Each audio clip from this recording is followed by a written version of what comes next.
संत मती का सुसमाचार अध्याय 7 वचन संख्या 1 और 2।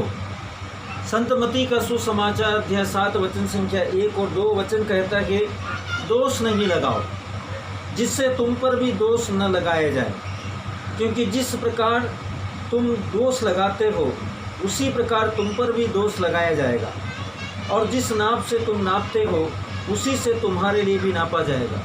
Hallelujah, hallelujah, hallelujah. प्रभु ईश्वर का वचन आपसे, मुझसे, हम में से हर एक व्यक्ति से कहता है दोष मत लगाओ, ताकि तुम पर भी दोष न लगाया जाए, क्योंकि जिस रीति से तुम दूसरों पर दोष लगाते हो उसी रीति से तुम पर भी दोष लगाया जाएगा। परमेश्वर का वचन कहता है जिस नाप से तुम नापते हो उसी से तुम्हें दिया जाएगा, उसी से तुम्हारे लिए भी नापा जाएगा। अभी हमको परमेश्वर का वचनों के सिद्धांतों के अनुसार समझना है, दोष मत लगाओ। यदि आपको और मुझको परमेश्वर का वचन इस बात के लिए प्रेरित करता है कि दोष मत लगाओ, इसके लिए परमेश्वर चाहता है कि यदि तुम दूसरों पर दोष लगाओगे तो एक ना एक दिन वही दोष जो तुमने दूसरों पर लगाया है पाप पलट कर तुम्हारे पीछे आएगा। उस पाप का प्रवृत्ति, उस पाप का प्रभाव तुम पर पलटकर अवसर की तलाश में निरंतर तुम्हारी ताक में, इस इंतजार में, इस फिक्र में तुम्हारे पीछे लगा रहेगा, कब उसको मौका मिले और कब वो अपना उद्देश्य पूरा करे आपके निमित्त। इसलिए प्रभु ईश्वर का वचन कहता है दोष मत लगाओ, किसी के विरुद्ध दोष मत दो, क्योंकि पवित्र शास्त्र में परमेश्वर का वचन कहता है कि जिस नाप से तुम नापते हो उसी से तुम्हारे लिए नापा जाएगा। इसलिए दबा दबा कर, हिला हिला कर, ऊंचा सीग लगाकर जिस नाप से तुमने दूसरों को दिया है उसी नाप से तुम्हारे लिए भी नापा जाएगा। इसलिए देने में जब तुम देते हो उस समय दबा दबा कर, हिला हिला कर और ऊंचा ढेर लगा कर दो। इसी रीति से परमेश्वर हमारे साथ में, हमारे जीवन के द्वारा, हमारे कार्यों के द्वारा, हमारी बात के द्वारा हमारा न्याय करेगा, हमारा निर्णय करेगा। क्योंकि पवित्र शास्त्र में परमेश्वर का वचन कहता है कि सर्वशक्तिमान ईश्वर का वाणी कहती है किसी अन्य बातों से नहीं, अपने मुंह के ही बातों से, अपने ही वचनों के द्वारा, अपने मुंह से निकली हुई बातों के कारण, अपने ही शब्दों के कारण हम दोषी और निर्दोष ठहराए जाएंगे। इसलिए प्रभु का वचन हमको सिखाते हैं मेरे प्रियो, हम किसी के भी पाप के कारण उसके ऊपर अभियोग लगाना, उसको दोषी ठहराना, उसको किसी न किसी प्रकार से अपराधी ठहराना, ये हमारा काम नहीं है। न्याय देने का, दंड देने का अधिकार ईश्वर को।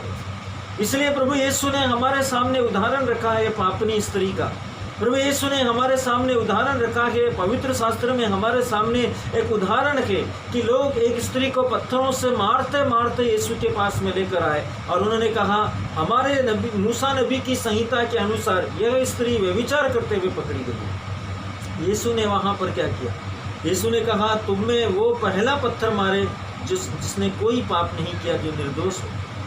परिणाम सब लोग वहाँ से चले गए। यीशु हमको यही सिखाना चाहता है कि हम किसी पर यदि अभियोग लगाते हैं तो हम अपने अंतःकरण की जांच करें, अपने आप को परखें, हम कितने पानी में हैं। परमेश्वर का वचन हमको जानता है मेरे प्रियो। इसलिए प्रभु ईश्वर पश्चातापी पापनी स्त्री के द्वारा आपको और मुझको इस बात के विषय में प्रकट करता है। प्रभु हमारे पाप को नष्ट करना चाहता है, प्रभु हमारे पापी स्वभाव को नष्ट करना चाहता है। प्रभु हमको और हमारी आत्मा को नष्ट नहीं करना चाहता, प्रभु हमें और हमारी आत्मा को बचाना चाहता है। इसलिए प्रभु का वचन हमको सिखाता है उससे डरो जो शरीर को और आत्मा को दोनों को नष्ट कर सकता है। उससे मत डरो जो केवल शरीर को नष्ट कर सकता है। प्रभु का वचन हमको सिखाता है मेरे प्रियो, यीशु ने अंतिम क्रूस के समय पश्चातापी डाकू को क्षमा कर इस बात को प्रमाणित किया है। परमेश्वर का वचन इस बात को प्रमाणित किया है कि दोष मत लगाओ।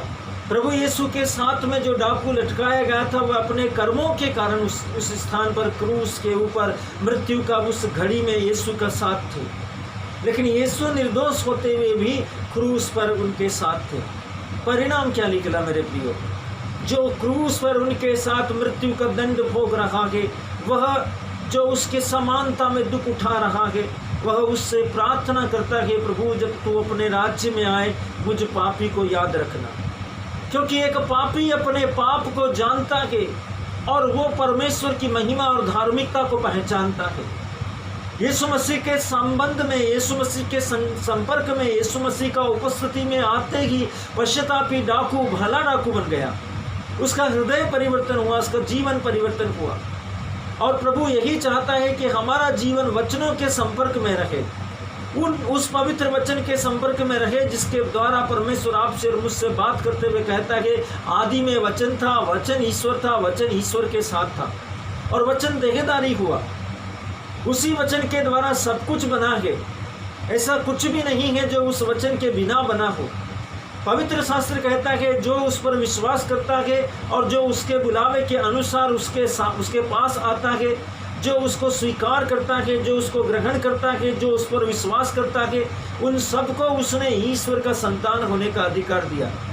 और यही कारण था कि एक पापनी स्त्री यीशु के पास में आई, यीशु ने उसको क्षमा किया। अर्धांग रोगी यीशु के पास में, यीशु अर्धांग रोगी के पास गया, यीशु ने उसको क्षमा किया। बहरे गूंगा व्यक्ति यीशु के पास में आया, यीशु ने उसको क्षमा किया, उसको चंगा दी। और पवित्र शास्त्र हमको बताता बरतुलोमी यीशु को पुकारा, यीशु ने उसका अंधापन को दूर कर दिया। रक्तस्रावित पीड़ित स्त्री यीशु का पास में आई और उसके पाप क्षमा हुए, उसने अपना रक्तस्राव का बीमारी का बंधन से मुक्ति पाई। प्रभु ईश्वर का वचन कहता है मैं भी तुम पर दोष नहीं लगाऊंगा, मैं भी तुम पर दंड की आज्ञा नहीं घोषित करूंगा। इसलिए हम पूरा हृदय से, पूरा मन से, पूरा आत्मा से परमेश्वर के पास में रोते हुए, आंसू बहाते हुए, दुहाई देते हुए, विश्वास करते हुए प्रभु के पास लौट आए सच्चे मन से। प्रभु का वचन पर को स्मरण रखे। वचन कहता है पुत्र क्या तुमने पाप किया है?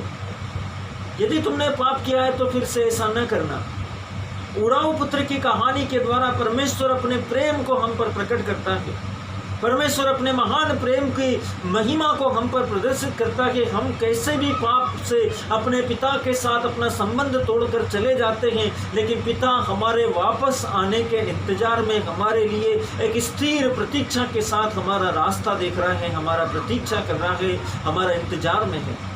मेरे प्रियो, हमारे पास समय है, हमारे पास अवसर है, हमारे पास मौका है ताकि हम इन बातों को जाने, इनकी प्रतीति करें, इन पर चिंतन करें, इन पर मनन करें कि दोष लगाने से हमारे साथ क्या होगा। किसी पर अभियोग लगाने, किसी पर उंगली उठाने, किसी को आरोपी सिद्ध करने, किसी के विषय में झूठी गवाही देने, किसी को फंसाने या किसी के साथ में ढाक की भावना रखने के कारण हमारा जिंदगी में क्या होगा।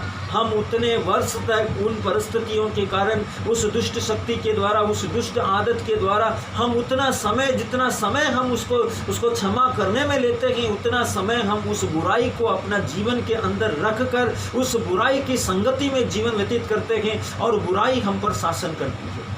हम उसका गुलाम होकर जीवन जीते हैं। और प्रभु का वचन कहता है तुम सत्य को जानोगे, सत्य तुम्हें आज़ाद करेगा। प्रभु का वचन कहता है मैं इसलिए आया हूँ कि तुम जीवन पाओ। हम उस मृत्यु को जो हमारे अंदर रहकर पाप के काम हम हमारे द्वारा करवा कर हमें पाप का वेतन, उसकी पूंजी, उसकी सबसे बड़ी अनमोल गिफ्ट मृत्यु हमको देती है। लेकिन प्रभु यीशु मसीह का वचन कहता है कि विश्वास, प्रार्थना, भरोसा और पश्चाताप के द्वारा तुम अनंत जीवन प्राप्त करोगे।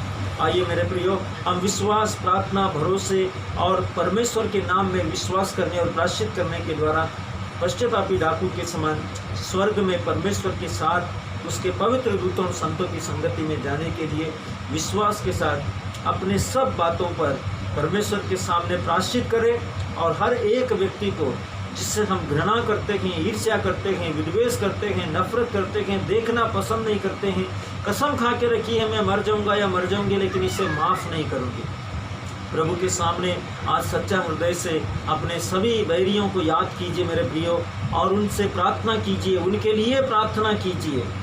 यदि वो पास में हैं उनसे जाकर मिलिए और अपने दिल से उनको माफ़ कीजिए, अपने दिल से उनसे माफ़ी मांगिए। प्रभु यीशु के नाम में पवित्र आत्मा आपके लिए न्याय की व्यवस्था करेगा। प्रभु पवित्र आत्मा आपके लिए शांति की व्यवस्था करेगा, क्योंकि प्रभु यीशु ने वादा किया है, प्रतिज्ञा किया है, मैं तुम्हें सहायक प्रदान करूंगा जो सदा तुम्हारे साथ रहेगा। वो सहायक परमेश्वर के नाम पर हमारी सब मुमकिन सहायता करने और स्वर्ग तक पहुंचने के लिए हमारे लिए रास्ता तैयार करने और हमें यीशु मसीह के सामने भरोसे के साथ खड़े होने के लिए हमें यीशु के योग्य बनाता है, ताकि हमारी अयोग्यताएं दूर हो, हमारी अपूर्णता दूर हो और हम में पूर्णता आ जाए। प्रभु आप सबको आशीष दे। यीशु मसीह के नाम में शालोम, आमीन।